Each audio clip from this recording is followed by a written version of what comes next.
方得字頭，一戶在手，字頭全球。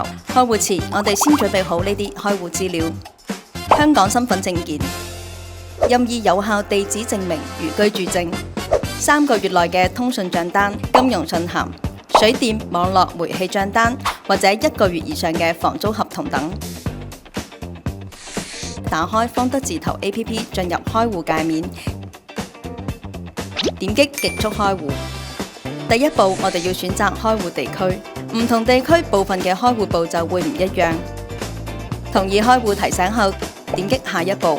第二步係最重要嘅身份證明環節。首先選擇上傳永居身份證正反面照片，然後查看自動填寫相應身份信息是否準確。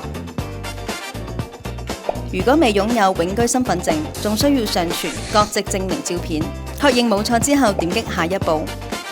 第三步係上傳前面準備嘅任一有效居住證明。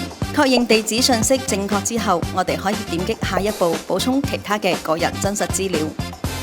第四步係填寫我哋個人嘅真實教育同職業資料。第五步補充個人財務資料。一般情況下，我哋選擇嘅資金金額要比年收入高一啲。第六步填寫我哋過往投資經驗同投資目標。第七步係填寫我哋嘅個人稅務信息，然後點擊簽署電子稅務表格。如果你唔只係香港稅務居民，需要添加相應稅務信息。第八步選擇我哋要開通嘅賬戶類型。如果投資經驗豐富，可以選保證金賬戶同期貨賬戶。保證金賬戶最高享有20倍資金打新權益，可以融資槓桿交易同多種場外期貨。如果偏好穩健投資，可以淨係開通本金賬戶。第九步，我哋要了解同確認同意各項嘅風險披露。最後，我哋橫屏正海手寫本人姓名簽名，同意賬戶開通即可。現在我哋已經完成咗所有嘅資料填寫，但係仲需要入金完成身份認證。方得支持多種入金方式，港元可以通過 EDDA、FPS 同網銀3種嘅方式入金。如果選擇 EDDA， 授權方式補充證件信息之後，授權開通同綁定即可。